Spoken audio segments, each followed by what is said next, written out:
Most of us are trying to be at a place where we have a balance of time, money, and energy. We want a good life and we want to be able to show up as our best selves. A lot of the restrictions that we might face are limitations on time, money, or energy. And money is a big one that we all like to talk about, focus on, and improve. When you do any kind of deep dive or research into this, there's always these talks about the millionaire mindset, money mindset, and how to manifest abundance. And while that mindset is extremely valuable, I mean, it got me to multi-six figures, the millionaire mindset goes a lot deeper than that. I truly believe in order to live a life of abundance, it's about a journey of becoming. It goes beyond the obvious things that we usually talk about on the surface level. And so in this video, I want to share with you the life-changing lessons that I've learned from 8 to 9-figure millionaires. And hopefully I do a good job at explaining exactly how it's different and how you can adopt these mindsets. The first lesson that I've learned is that millionaires make problem solving easy. I didn't say they look easy. I didn't say they don't make a big deal about it. It's just easy for them. And this was a mindset shift that was huge for me, because once I started deciding that little problems would become nothing to me, it helped me solve bigger problems. It helped me greatly improve my resilience and mental skills of being able to move from one problem to another without much friction or emotional hurdles to overcome. And with that, the next lesson I learned from millionaires is that they tend to be more factual and non-emotional. Not just about little things, but big things. It's like emotions there to take care of. Like you have to wipe your own ass.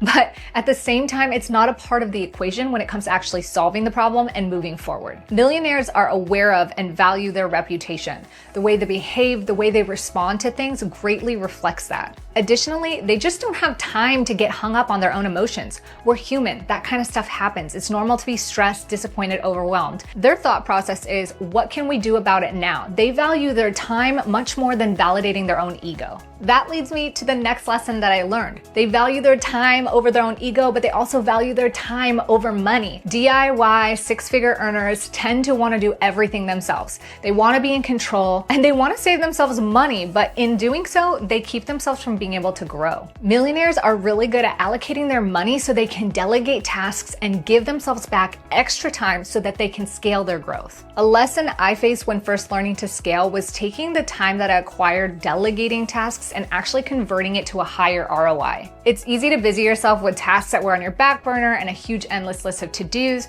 but if you don't make a direct trade of something that gives you back more money for that time, then you're gonna waste that money delegating. Refining this balance for yourself is something that just takes experience and testing out to master. The fourth lesson that I've learned from millionaires is that materialism serves a purpose, not fulfillment. Of course, we all have our own personal identities, preferences, likes and dislikes, but what I often see that's different in people who make a lot of money is that they see their materialistic items as a way to showcase their brand identity, enjoy a quality experience, and or save resources. There isn't much attachment tied to that materialistic item and their self-worth. Their self-worth tends to come from creating the success that they have for themselves, overcoming challenges, contributing tons of value, and connecting with people of like standard. I mean, there's all different types out there, right? There's the millionaire next door and people who like to bling it up a little bit, but at the end of the day, I find this is not what makes them feel worthy or of value. The next lesson that I've learned from mega millionaires is that the journey is the goal. Success is just the cherry on top. Often what was a means to an end has become a journey of self-love, breaking through barriers, problem solving, and innovation. Their values are aligned with the journey itself.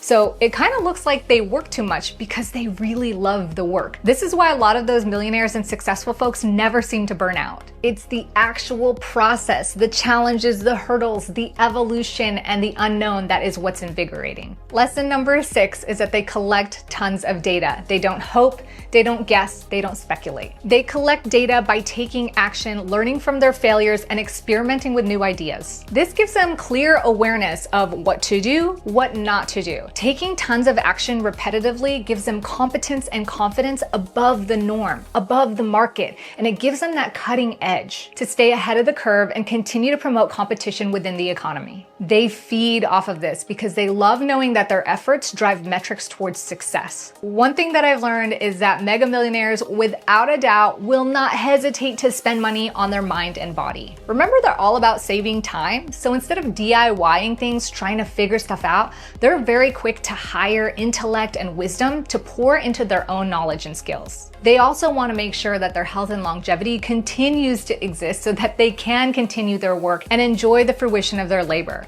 This is also a great way for them to network with other like-minded folks who prioritize the same values and principles that they do. Last but not least, 8+ figure millionaires tend to be givers. Once you are fulfilled and you are thriving, the next best thing that you look for in life is how to contribute. This is something I see that is so common in the top 5%. They're always looking for a way that everyone can win. Once I understood that these lessons weren't about looking a certain way, but actually about being, that's when my life began to change. I started to show up differently, and so did my results. And so did the people who were attracted to me too. Yes, I believe that money manifestation, mindset, and positivity is the first step, but the second step to truly becoming is becoming. All of the adjectives that we use to describe millionaires or successful people, that's what they just are. They're adjectives. It would be like looking at somebody who's really fit and saying they're ripped, they've got abs, they're toned, they seem like they're glowing.